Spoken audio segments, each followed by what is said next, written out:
Hello, Ian. Thank you so much for taking some time out of your day and being with us on building your business.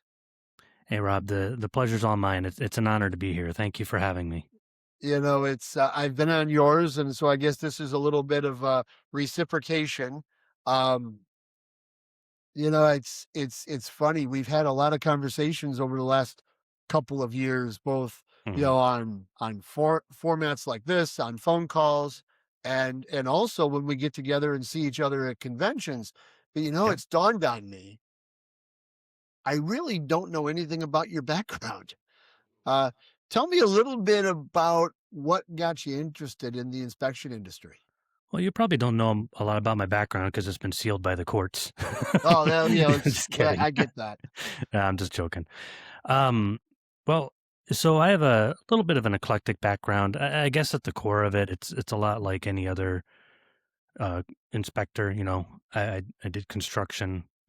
Actually, me and Nick Ramiko joke about this because he's a high school dropout. I'm a high school dropout. I didn't make it past the ninth grade. I think Nick dropped out a year before, a year after me. But we joke about that. But I got into the construction industry. I did surveying. It was a quasi family thing. Uh-huh. My dad did surveying to an extent, and my uncle and all that other stuff. And that introduced me into the world of homes, and I did construction and remodeling. I owned my own construction finishes company at 19. Um, Went and did industrial coatings and industrial coating inspections and, you know, just all this other stuff. And then in my early 20s, I got into home inspections at full bore. When licensing came out in New York State, I went and got my license for that. Um, and then commercial inspections back 20 years ago were way different than they are now. Uh-huh. There wasn't an industry per se. In fact, when I first started, I don't even know if Nashi had their ComSop out or not. I think they were just working on it. I'd have to go back and look, Yes. but I remember when it came out and I got excited. I'm like, cool, now I have something to present to people. But it was very much engineer and technician run, so it was hard getting into it. But that's how I got into things. I own 3 inspection companies now. Still don't do a whole lot with them, personally. I own Full View Home Inspector Marketing, which what is it? Just about coming up on 13 years now.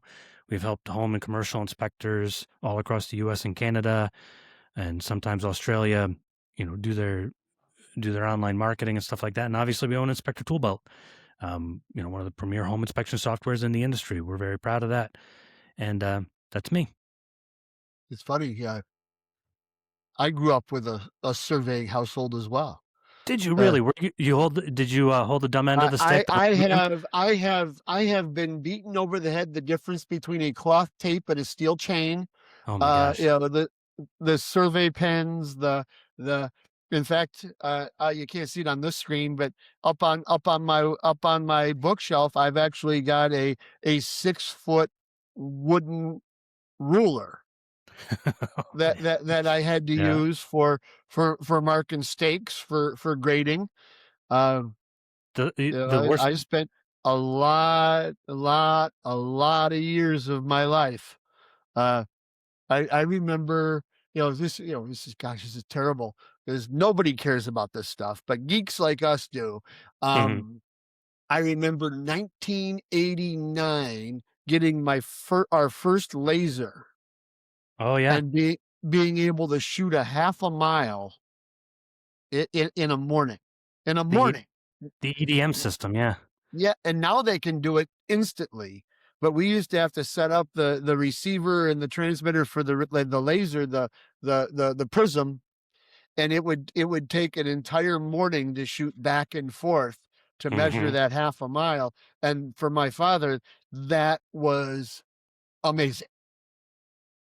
Well, Where so it's funny how things come full circle because your dad probably ran the EDM and you probably oh ran the rod.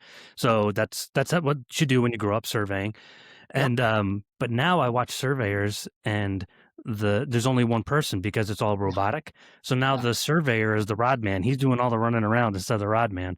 But I used to remember watching my uncle as I would walk a half mile, cut Yeah. line, do offsets and all these things. And then I'd spend 3 hours. I'd finally get to the marker. He'd go, okay, good, come back. And then I'd walk Yeah. all the way back and he'd Yeah. just stand there. Yeah. He'd sit there with a sandwich and read and Yeah. And I started doing it, Ian, because the sign said survey party. And I'm looking for the party. yeah. Oh, there's no party. It's a party, two No, people in the woods for 8 days straight. no. When they hand you, because you're going to do a level circuit, or even if you're doing offsets, and they hand you the rod and a machete and a Yep. cloth tape and say, okay, start walking this way. And you're like, you're right. I want to be the guy with the book or the girl with the book, or I want to be on the transit. I don't want to be this guy walking the bush. That's Yeah. that's funny. We Uh we could talk about childhood trauma with surveying all day long. Go out to oh this 100-acre lot and find 3 half-inch wide pins. yeah. We'll see Yeah. you in a week. Yeah. You've got this metal detector that's making this yellow stick that beeps. Yeah. Now go find it, and that rod could be buried 2 foot in the ground. Yep. Yeah. Yep. But Yeah. that's So it was actually really good. I don't know about you, but it was really good for we used to do a lot of as-builts before home inspections yes. were a thing, but, before anybody even knew what a home inspection was, and, it turned in structural inspections, and that was actually my first taste of home inspections. People would come and they're like, "Well, we want a structural inspection." My uncle would Okay. get all grumpy, be like, "These are as-builts," and they're like, "Okay, to us it's the same thing. Did it move? Is it the exact size that we wanted it to be? If does your rod change from the top to the bottom, and he would give him the information and let him figure it out. But I'm like, huh, these people want more than an as built. And it translated really well into commercial inspections. Yeah. We don't do although maybe that's a good add-on service. Maybe we discovered something here, Rob. Well, it's Get funny any because I was on a previous podcast with another host, and we started talking about my genesis, and I go, I started doing inspections in 1988, and yeah, in Louisiana, and one of our and this tangents into what you're saying.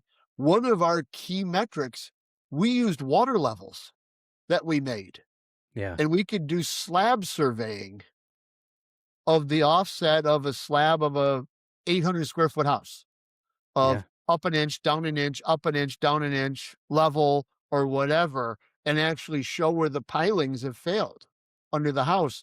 And we called that a structural slab survey, charged an extra $300 for, on top of a $200 inspection, and we got a $500 ticket. Well, I mean, Texas guys for home inspections will do slab surveys a lot of the time. Yeah. So, I mean, for a big commercial inspection, you add on 2 grand, you give all the disclaimers that it's not a survey, you're not a licensed surveyor, Mhm. and you do what we call a topo. So Yep. basically, you have a big 6-foot ruler. You set your scope at whatever you set it at 5 feet, and you measure the differentials between each of the Mhm. spots on the slab, and you run a quick distance measurement so you know exactly where each pin went. In less than an hour, you charge 2 grand for something like that. Yeah. Yeah. It's my father had as a civil, he had a contract to go find potholes Okay. and problems on the mainline tollway in Illinois. So Hmm. they'd block off a lane, and I would have to walk 5 miles of the tollway with a steel Johnson bar, Hmm. dropping it. Yeah. And if it bounced back up in my hand, the concrete was solid. And if it thudded, it was hollow. There's our Yeah. pothole. And and I regress. I changed that. Okay, that was my misguided youth, and that taught me discipline. Hmm. Go walk 5 miles, bouncing a steel rod in the ground. You're going to learn things. Uh, I do that now as an extra survey. I call it an ultrasound Hmm. of slabs in commercial warehouses. They make And equipment. They make equipment for that actually too. You can but you can hook up the equipment right to the slab. but I'm cheap and frugal, and Yeah.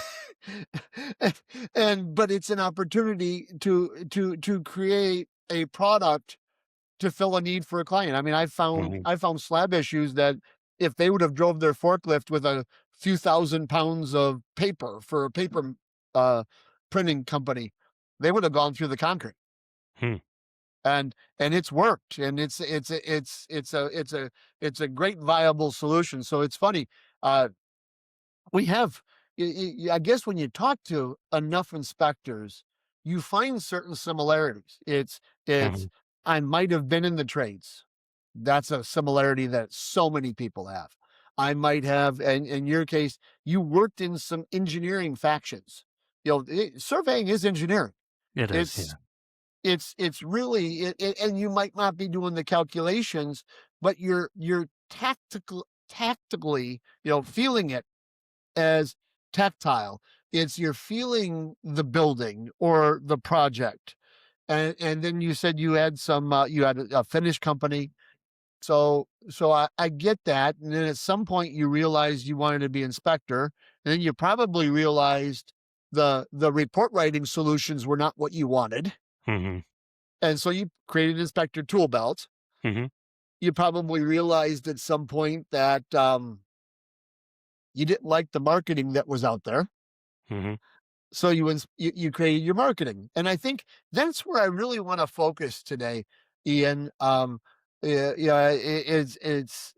I don't want to dismiss Inspector Toolbelt because I think your product is awesome. You've done you're proud of it. I love looking at it. But I don't think a lot of people know enough about your marketing background, and I think that'd be something fun to play with. How's that sound? Yeah, and we kinda talked about that too. Actually, you guys asked me to, demo the software and stuff like that, but I'd rather give something practical to people listening Good. because, especially for commercial inspections, as you know, it's a different world of marketing.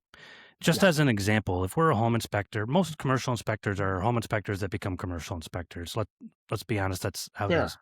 And we tried to take the same marketing model and put it in commercial inspections and put a different spin on it. And it doesn't work that way. Even just think about our customer journey, we call it. Customer journey for a home inspection to a commercial inspection is completely different. So, for instance, a home buyer might not have even ever thought about a home inspection. Matter of fact, they might have thought that the um, building assessor or something was going to do it or something like that. So they get 2 weeks typically in most markets to get a home inspection done. That customer journey has to begin and end within less than that 2-week period because then they need to schedule it.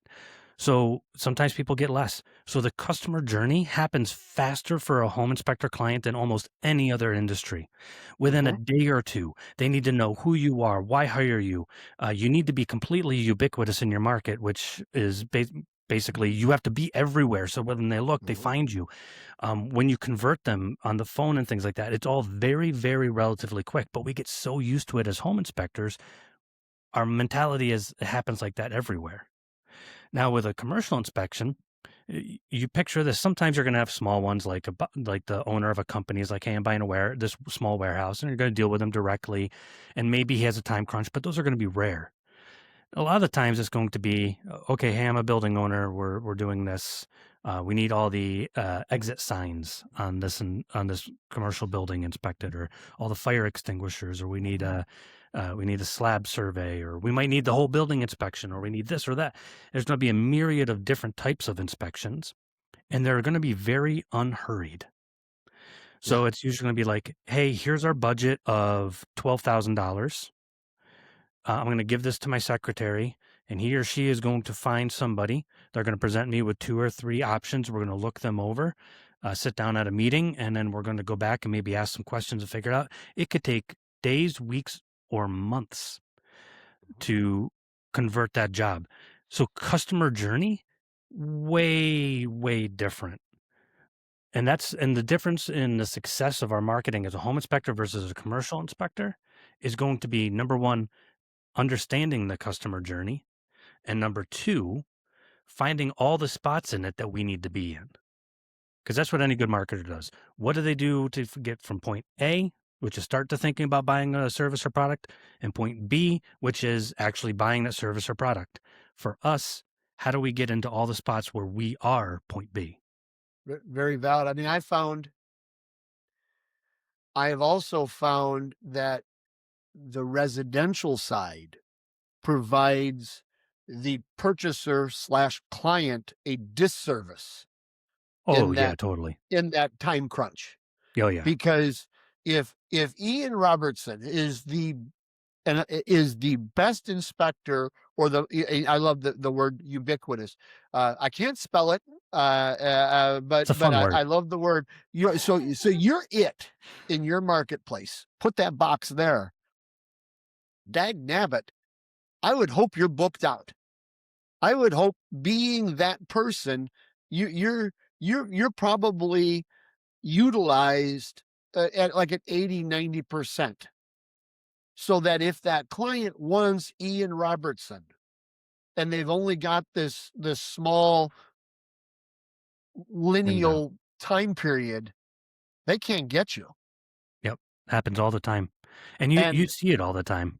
yeah, and now all of a sudden the client gets somebody else, Mhm. even though they wanted you, because they don't have, even though they could probably get an extension and do all this legal stuff, but if they want the best, they don't get the best. They get the And most available. maybe that's good for the marketplace, because that allows other inspectors to infill up, but it doesn't, it commoditizes. Mhm. But on the commercial side, when you so perfectly said, or eloquently said, there's time. They don't care Mhm. about price. They just want Ian. He's the best, and we'll take our time to make sure we get you there. Well, and there's the point. Um, Most of these companies, yeah, so are availability and price a thing? Totally, 100%. And we can talk about a couple of things that we can do to make sure that we give them the best value while we get the best price. But when it really comes down to it, if you're even if you're a multi-billion dollar corporation, you're going to want the best for your $30 million Mhm. warehouse. You're not going to go and hire, to be perfectly frank, the home inspector who has a page on their website that says, we also do commercial inspections. Which, if I had a dime for every blog post I've written, every podcast I've published, and every time I've had to personally tell a home inspector that, you need to have a separate, yes, everybody listening, you need to have, at a bare minimum, this is a minimum level of um, separate brand, separate website, separate everything for commercial inspections. You're going to miss more work than you realize. And guys will tell me, "Oh, I've never had a problem. I get commercial jobs all the time." I'm like, "Okay, how many did you do last year?"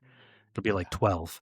And I'm like, yeah, "Okay." And they were all like $1,000 commercial inspections. I'm like, "Those are just, I mean, our home inspections are averaging $1,075 right now." I'm like, yeah. "Be a home inspector for that." If you really want to be doing these $30,000 hotels, $15,000 warehouses, you need to have a whole separate brand for that.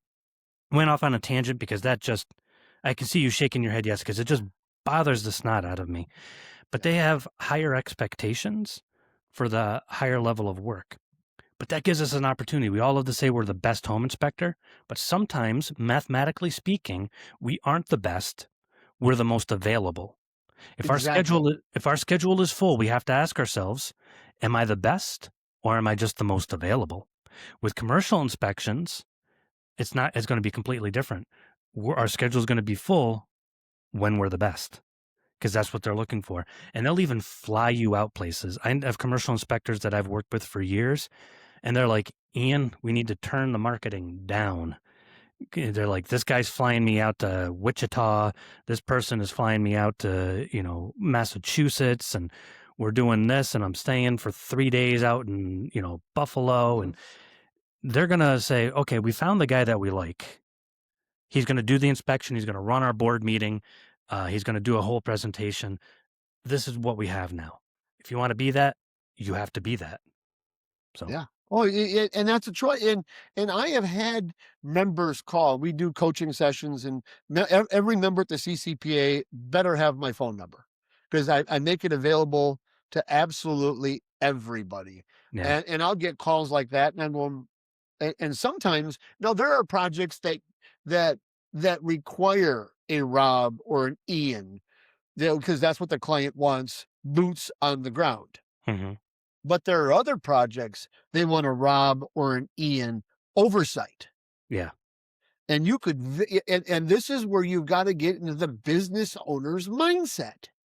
Yeah. You could find a very qualified, competent local inspector that can do your field work, and you can be their eyes, their QA, their QC from wherever your home is, and then go to the boardroom and present those findings as well, and still be very, very profitable, and not have to spend your time. Because there are some projects I have seen, Ian, that the only people that make money are the airlines, the hotels, and the car rental, Mhm.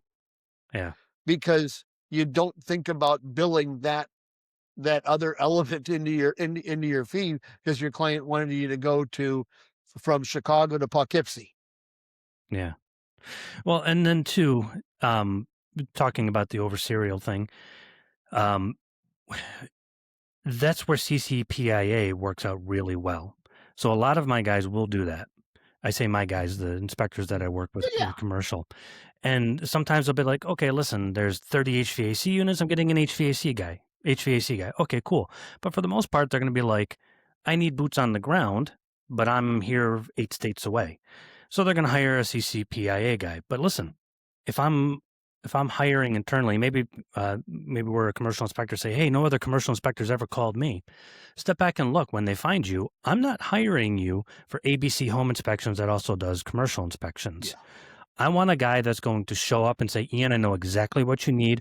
Oh, by the way, this risk assessment report, we usually have that here in this part of the state. They may not have mentioned it. Oh, geez, thank you. Yeah.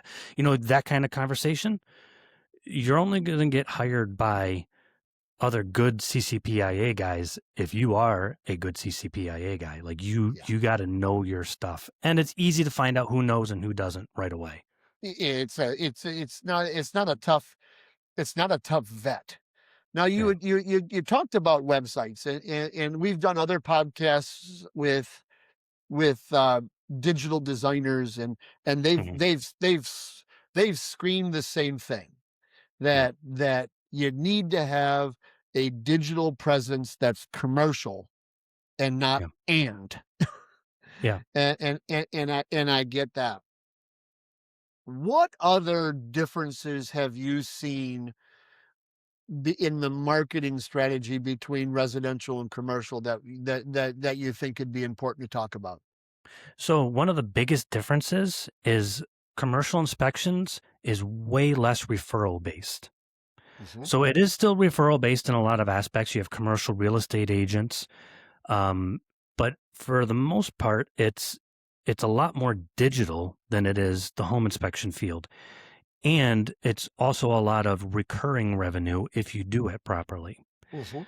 So if for a commercial, we're going to focus a lot more on not necessarily, different keyword I mean, they're gonna be different keyword sets, but they're gonna be searching a lot more online. So picture Mhm. yourself being in a company and they're like, "Okay, we're buying 3 warehouses in the Southwest." So they're going to go online and start researching, and especially these young engineers and young businessmen and women that are coming on site, now for these companies, they're using a lot of ChatGPT, Gemini, and all these other AI Mhm. models. They're going to start asking questions back and forth. Can you do a background check on, this company? Who are the top companies in this area? According to Reddit, are there any other businesses that have used XYZ or mentioned this company?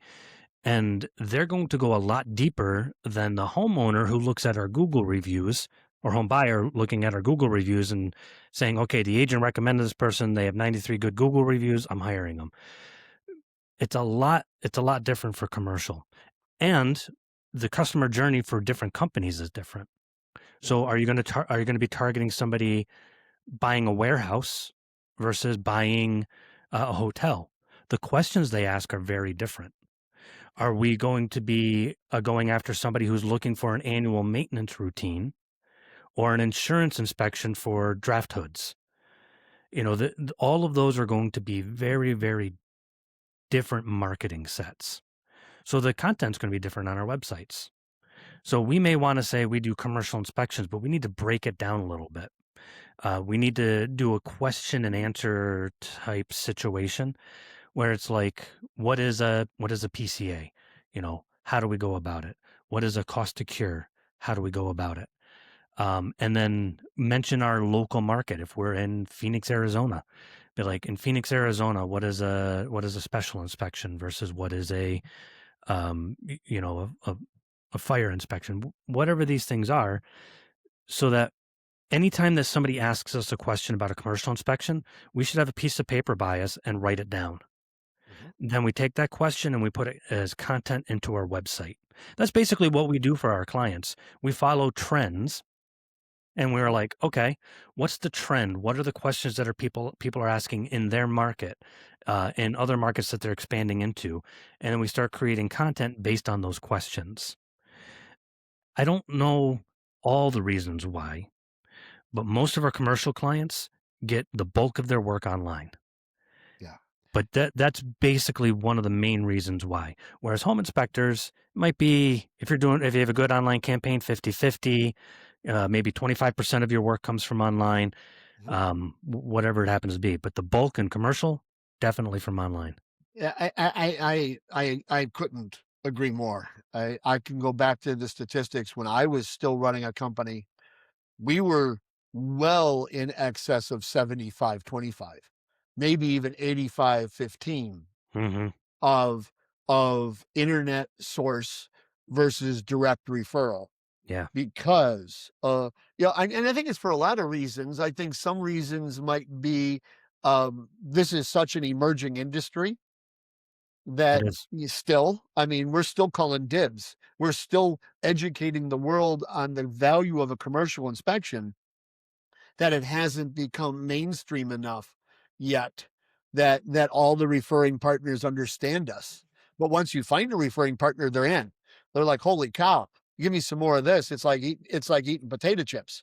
But so I couldn't agree more. Now you mentioned something earlier on in in that context of your clients will hire you for more than just an inspection. Hmm.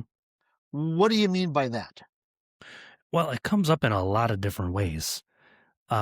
And I won't give his name here, but he's a great commercial inspector. But he contacted me. He's like, "Hey, Ian, they want me to inspect all these exit signs on this ginormous building, and then change light bulbs if there's a light bulb that needs to be replaced, or batteries. I'm sorry, batteries, Uh-huh. not light bulb." And I'm like, "Cool." He's like, "Well, obviously, I wouldn't do the batteries, but all this, I'll check out the signs." I'm like, "Why wouldn't you do the batteries?" Yeah. I'm like, "This isn't a home inspection. If I'm hiring you to do those exit signs, I'm probably going to be doing it for insurance reasons Yeah. or tenant complaint or something like that. Mhm. I'm probably going to want you to do it every year.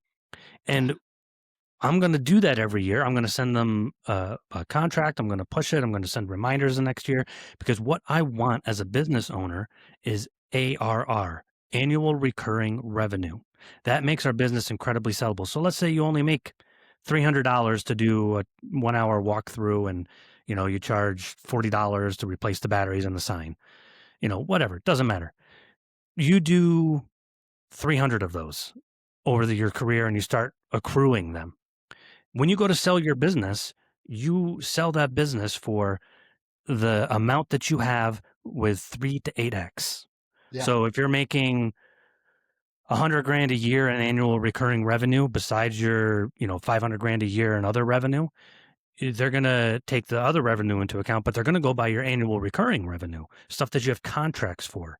Mhm. So that's going to be $100,000 times five. $500,000 is what your business is worth. The more ARR and MRR, which is monthly recurring revenue, you can get, the better. And let's be honest, changing out batteries, Rob, man, I'll do that all day long, Yeah. just to have the recurring revenue. And I then have every to year, walk around with a ladder, really? Yeah. Go ahead. yeah. Well, no, he goes, oh, and he's a smart guy. He's like, oh, that makes sense. Yeah. We have to get out of the home inspector mentality of it Yeah, all it's it, because you really and I feel bad, Ian. I really do. Right down to my core, I feel bad for our colleagues that have to do both residential and commercial Mhm. in the same day. Oh, I can't do it in the same day. I won't schedule for the same day.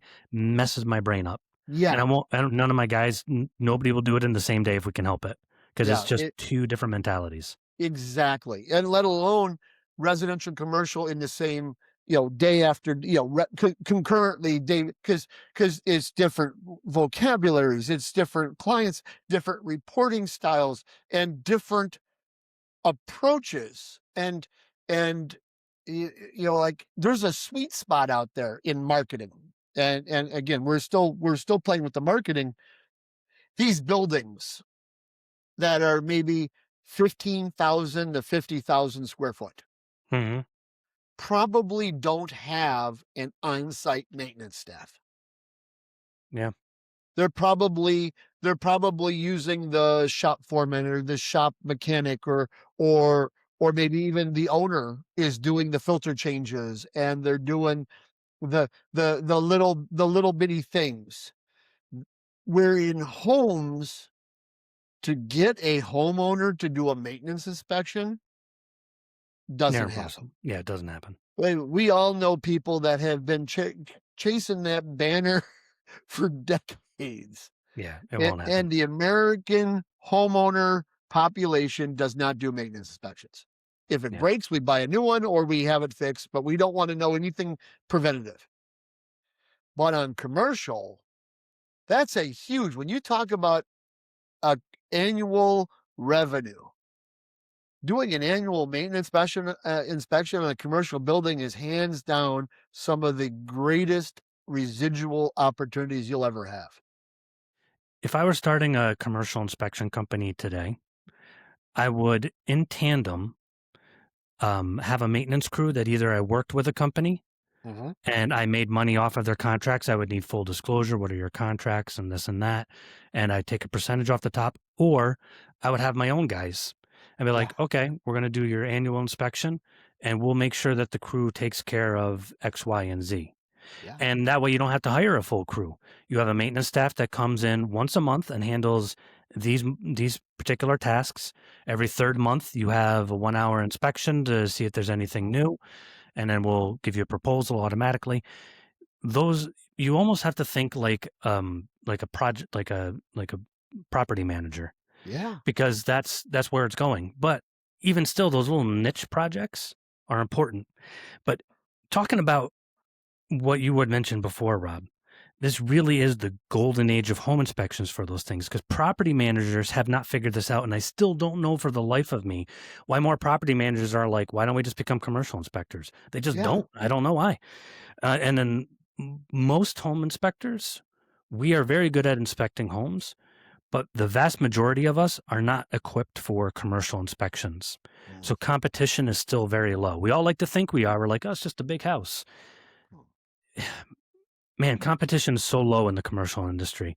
I had a guy, we just threw up a website, no SEO, no AEO, which is optimization for AI, no nothing. We just threw him up a website. He's like, I just want a website, see where it hits. He landed multiple commercial jobs just from the website being up. And then I looked, I'm like, there is no SEO on this website, and he's ranking in statewide keywords. Mhm. And then I looked, because there was only like 3 competitors in his state that had any keyword sets. So he was coming up 4th on page 1 everywhere. When you did a question on AI, his website would come up as one of the references almost invariably. And it wasn't because we did anything amazing or he did anything amazing. It's because there was no competition. And it still amazes me how little competition there is. And when you're looking at dollars, Ian, then it's a fairly cheap invest It is. because it's not a saturated market where there's competition, and the pay per clicks or the keyword searches aren't as expensive. You can you can grow a fairly big breath economically in a lot of Mhm. different markets in this country or Oh, even across the world. oh, man. I could tell you markets right now where you could just jump in and start getting work in the Northeast. Yeah. Man, go for it. In the Northeast, I'll have a guy put him up and he'll start getting work. I mean, are you gonna be like rolling in it right away? No, there's always still gonna be a learning curve, and it's not like there's the search volume is still pretty low compared to home Mhm. inspections. So if you go to Google Trends or you ask AI, trending keywords are never going to be how many commercial inspections, but the ones that are out there are high value and low Yeah. competition. Well, you got to start somewhere. I mean, I made a snowman the other day for my dog to jump through. Oh, cool. As you got to start with a little ball and you roll it and it gets bigger and bigger and bigger. And that's what we have to do on the commercial side is plant those seeds and get that going. Because that's what's going to create that buzz. I mean, I had a conversation with an industry leader 4 or 5 years ago, and I'm not going to say names, but this is one of the industry leaders that everybody in the country and probably North America knows. And this individual goes to me, "Sure, Rob, I understand you're successful because you're in Chicago. There's a lot of commercial. It's Hmm. easy." No. And I stand back and say, wait a minute, I can be anywhere in North America and go, there's a commercial building. There's a Hmm. commercial building. You don't have to do, I mean, in fact, I rarely did million square foot warehouse spaces. Those don't get inspected. I'm doing more donut shops, dentist offices, mechanic shops in that 35 to 75,000 square foot warehouse industrial building that's owned by Acme Widgets Yeah. than I did any large portfolio work. That's just not work that I looked for. And You know, so to your point, it's out there and it's very findable. I'm really glad you brought that up, Rob, because that's something that everybody, I say everybody, well, I mean, almost everybody that I've ever talked to misses. Yeah. Because, for instance, if we live near Houston, we're going to be like, I want to do commercial inspections in Houston. That's where all the commercial work is. Uh, I like what we call, there's different. So if you look up this term, there's different variations of it, but fractional marketing. Yeah. I'd rather have you targeting 50 small towns than Houston, because those every small town you will have, like my town is probably, the last time I checked it was like 173 people in my little town here. Oh, good grief. And I'm thinking just down the road from me there's one commercial building, two commercial buildings, three commercial buildings, a big warehouse, five commercial buildings, this giant gym with a pool inside. So I'm like, without even counting, and there's two schools. So without even fully counting, I'm going to guess a dozen or 2 dozen commercial buildings, mechanic shops, and some larger than others. Some, 10, 15,000 square foot warehouse of something, what's ever in that warehouse. So nobody's targeting my little town. So guess Mhm. what I'm going to do for my client? I'm going to target that little town and be ubiquitous, which means everywhere. Anytime somebody is in that little town doing a search, well, what about this? What about that? I want them to find my client. Mhm. Th- Go after those little towns. Stop going after the big cities, because that's where everybody's going after and they have people to choose from. And I even tell that to my home inspection clients. I'm like, I have this one guy who wants to be on page one of this big city. And I'm like, listen, you get on page one of this big city, you're not going to get as much work as if you're on page one of these 15 little towns. And I Mhm. showed him the numbers and he still didn't want to listen. So Yeah. eventually we got him on page one of the big city and he's like, Ian, it didn't increase my traffic. I'm like, I know. Yeah. And I refer back to the email. I'm like, here was my presentation. But it's the same thing with commercial. Every little town, like you said, Rob, has commercial in it. And not everything you can do a pizza place. You can do a $4,000 warehouse and make a couple grand in a day. Cool. Easy day. But go Yeah. after those little towns and you'd be surprised. In my little town, there's also a munitions testing plant.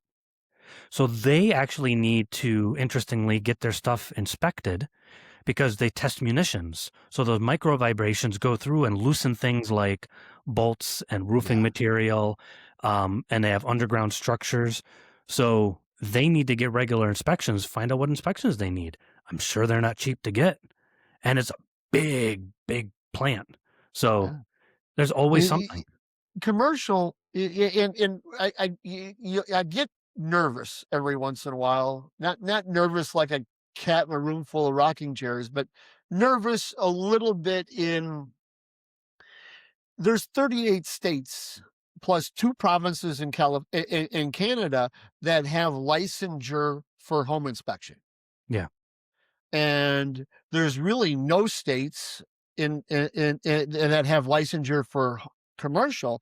Yeah. You can talk about North and South Carolina, and I won't go there, but people start talking about we need to license, and I like this opportunity of being flexible and going state to state and Hmm. having this. But what is really nice is because of the home inspection regulation, they very clearly defined what a home inspection is. Hmm. New York has a definition. It's any building with 4 or less dwellings. Yeah. Great. And so if it's 5, it's commercial. And so I've always told our members, I said, I say, if you're going to go into commercial, go loud. Be as boisterous as possible. You've probably done home inspections for people that have jobs. Hmm. You've probably done home inspections for people that own businesses. You've probably done home inspections for people that know businesses. You probably know people that know businesses. I said, tell everybody in the world you do commercial because it's just going to be ripples in the pond. Yeah. But to your point about small businesses, we just did a field training of a bar and grill, a little 1,200 square foot bar and grill in the inner city of Chicago. And we had 30 inspectors show up from 9 states Oh, wow. because, because that is what's in their neighborhood. Yep. And this is what you're inspecting. You can do that bar and grill at a very attractive, very fair, and very compensated fee schedule that's equal to your process, but it's a whole lot better doing a home inspection. Yeah. And we do have to be more adaptable in the commercial field. It takes a lot of more exploratory measures for our marketing, because our marketing isn't just, okay, I put this out here, somebody called me and I got the job. The marketing continues when we're courting our client. We don't court Mhm. our home inspection clients. They call, they schedule. We court them on site when we do the inspection. Most commercial clients, I don't know about you. I was just, as you were talking, I was remembering a big, man, I don't know, 30-story building I inspected here in the capital district of my state of New York, and cool building. They had a brick veneer that was falling off. Ended up falling off. I told them it was falling off. They didn't fix it. Ended up falling off onto the street, and they got sued for it because they're like, "Oh, and you got warned?" I'm like, "Well, yeah." Anyways, now I forgot what I was saying. Oh, but our courting happens well after we provide we call them. We ask questions. We say, "What do you need?" "Okay, do you have the little bar and grill?" "All right, cool. That's an easy one. Here's our price. We can be there next Thursday." Is it a bigger, outside mall? Then okay, cool. Well, there's going to be how many stores? Do you want a representative number? Are we inspecting the whole thing? And then we call back and maybe ask more questions, follow up, and maybe we do like a $30,000 hotel. We're probably going to be doing a Zoom presentation. Yeah. You know, what kind of marketing are we going to do? And think about that Zoom presentation thing. If you have people buying, like in Florida, like this 3 building resort, and you want to do those, I'll be honest with you, those are easy and awesome. You're going to be doing, oh, okay, cool. Here, if you want an estimate, it's going to cost you XYZ. And then we'll do a presentation for your board. We're going to do a Zoom presentation. Here's what we look for. Here's our cost to cures. Uh-huh. Here's add-ons if you want to know how many Working TVs are in each hotel room, so you have an inventory. Here's what we do in each bathroom, how everything. Work that all into our marketing plan. So for each type of client, have a marketing plan. So we have first tier, which is going to be, you know, the bar and grill, or, a rental or a lease inspection or something like Mhm. that. Things that take a day or less. Then another tier where we're going to go, okay, I got this lead. How do I funnel them? Okay, the next tier is going to be like a 3-day warehouse. Okay, cool. Here's my next marketing plan. And each marketing plan is usually going to add on steps to the point where when you get to $30,000 inspections and above, they're all going to be basically the same, in my opinion. You're going to do a presentation, not just a quick, you know, here's an estimate. You're going to do a presentation likely, and maybe even a board presentation afterwards. Mhm. So marketing doesn't stop with getting the lead. We need to have systems in place to get that lead to where we want them to go. Some of the best things I find are you can do things like type forms. So the lead fills out the form and then you have the lead and you can keep track of it. Use things like HubSpot, a little bit Mhm. pricier, but HubSpot can say, okay, is this a first tier, second tier, or third tier lead? All right, then you just literally drop that lead into that funnel and it Mhm. continually makes it happen. It'll send you reminders. Hey, you're supposed to have the estimate out to them today. Send yourself a reminder. Oh, cool. I'll do that up. A lot of people call some of that process, they'll create a tech deck Yeah. where okay, so I can send this piece of collateral, or I can do this in this step. But you're right. I mean, I some of the most successful commercial inspectors I've been lucky enough to meet in my time here with the CCPIA have been those that understand that, Yeah. that are doing the inspection on Monday, Tuesday, Wednesday, and presenting the findings, or at least scheduling a call with the client on Friday to make sure they understood it and they're Yeah. just not dropping the mic. And to your point, I mean, I think it's I think you letting them know that in because Mhm. you're probably, for lack of a different term, every person that that you support, you're probably adopting them in, in, into Yeah. your life and your family. Yeah. And there's also different variations of what we can do. And I try to help out as many inspectors as I can. And here's a cheap way of doing it. So listen, we may not be tech savvy, but we may be a great commercial inspector. Trello, Trello. Mhm. What you're going to do is create a free account and you're going to create a commercial lead board. Just call it that. In your first column, you're going to have your cards, and each card is going to represent a different tier of of um of lead. So get a lead, create a tier. Then what you're going to do is you're going to create a new card for every lead and pick the template that you created. And it's going to have a checklist in it. And you can set up your Trello so that each checklist item rather, is going to send you a reminder. So you got lead, send introductory email. Once you do that, check it off. Mhm. If you don't send it, it'll send you a reminder. Hey, you didn't send the introductory email for this lead. And there's the free version will do a lot of this or all of it for you, depending on how you set it up. So now you can follow the lead manually. Did you call them back? You checked off this box. 3 days later, have you called them back? Oh, I got to call them back. Now, push notifications on our phone are telling us what to do next. Super easy and super cheap to do if we're just starting out. But really, you should be doing things automated. I love Yeah. automation. Yeah. Like Inspector Toolbelt, I want to be able to push that button and the lead just keeps getting the things that they need. Um, and there are ways that you can take any CRM and do that and kind of manipulate a little bit. But I will research that. I think that's you're right. I think we're all of us are on the are on the hamster wheel. We're all running, and the demographics of most of the inspection industry is single owner operating businesses, mhm, and not multi-inspector businesses. And so, yeah, to your point, the more automated, the more. I don't want to say AI generated, but the more stuff that you have pre-prepared and ready to go, the higher the elevation, the professionalism, and I think your your victories will be. Yep. Because at the end of the day, we want victories because that's where money goes in the bank, and or your mattress or wherever you store your money. Yep. Well, we could talk about money storage all day long because I think most of us as business owners do it the wrong way, and we're leaving money on the table by how we run our business. Yeah, yeah. So we Most could of us we undervalue. Most of us are afraid. I've had so many calls from members. Uh, one of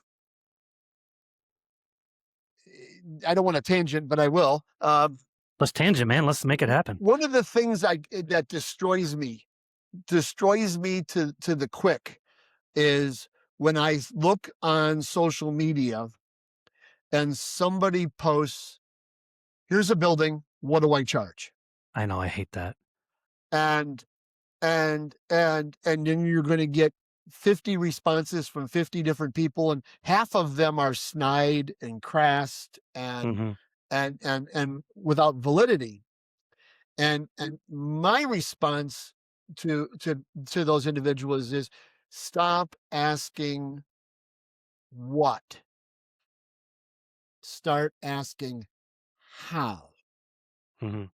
because what you're going to charge in your area of New York is different than what somebody's going to charge in their area in Florida, or their area in Chicago, or their area in Arizona.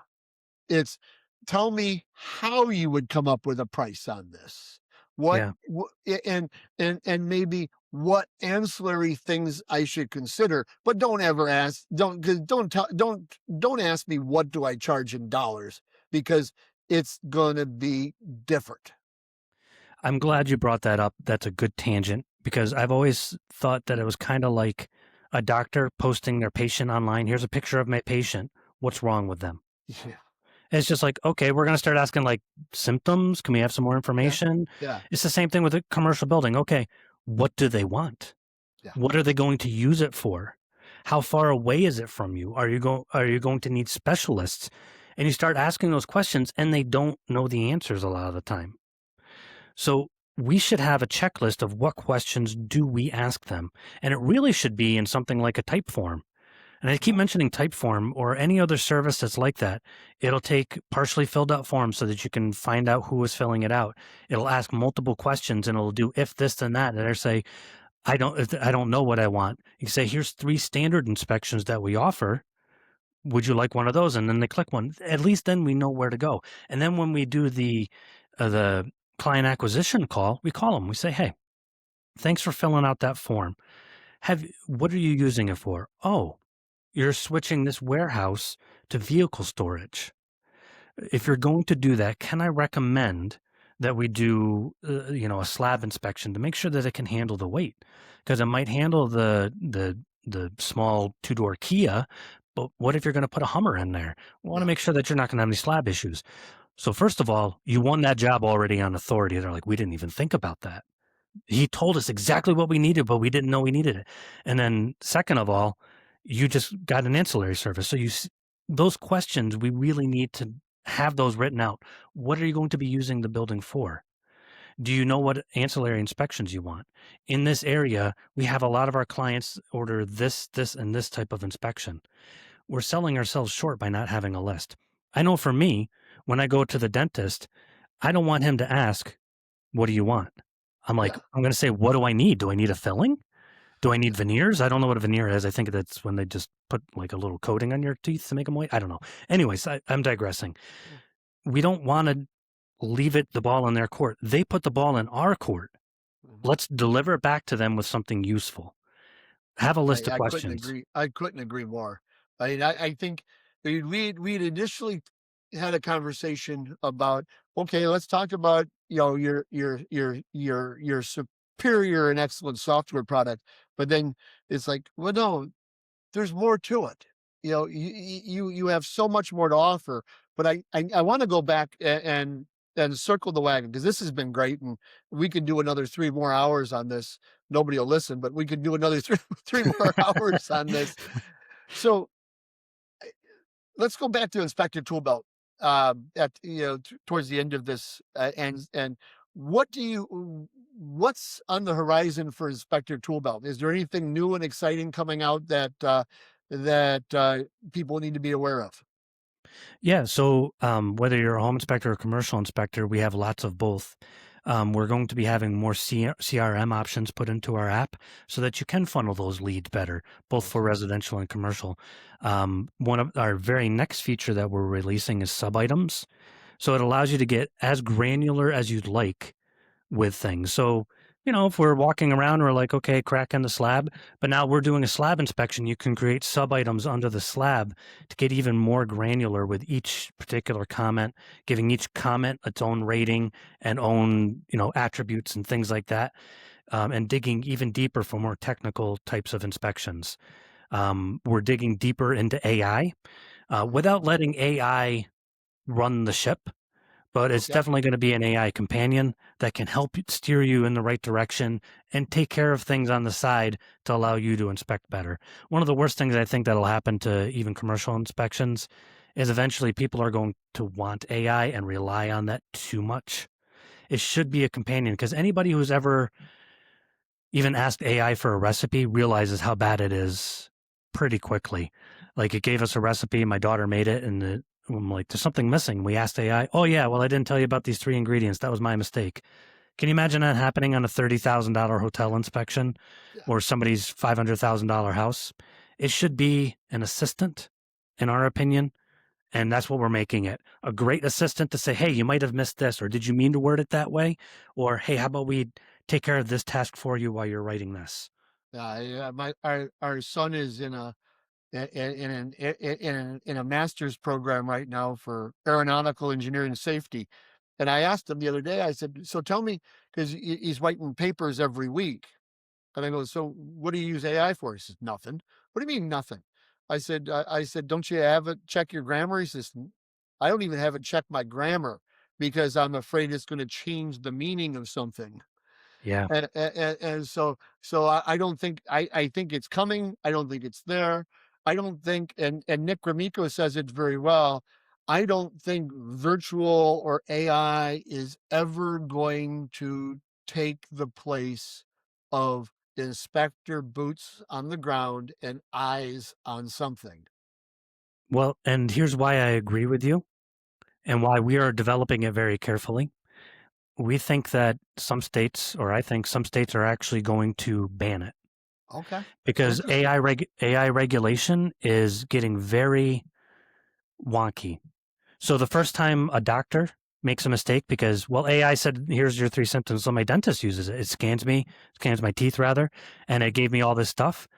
For the first time a dentist or a doctor or somebody makes a big mistake, Mhm, then they're going to start regulating it. And then it's going to pour into home inspection regulation mhm. and vicariously into any regulations that happen with commercial because it really shouldn't take the lead. It Yeah. should be an assistant. Well, look at the autonomous cars that have had the issues over the last week. Yep. Didn't 3 converge on each other I didn't see that. and basically had a standoff? They didn't know which one was gonna go which way, and then they had another one drive through a crime scene. Oh, I didn't see that. Yeah, that was just in the last in the last week. We've had those autonomous cars, taxis do Yeah. that, and so you're right. Man, this has been fun. Unfortunately, we're coming up on our time, and I got to be respectful for you. Is you've so generously given up so much. I'm going to put all your contact, but is there contact information if somebody wants to get a hold of you, Ian? What's the best way they can do that to get a hold of you? Yeah, so it depends on what you're getting hold of me for. If you want like website and SEO and things like that, and you're contacting Full View Home Inspector Marketing, it's Ian, IAN, at fullviewdigital.com.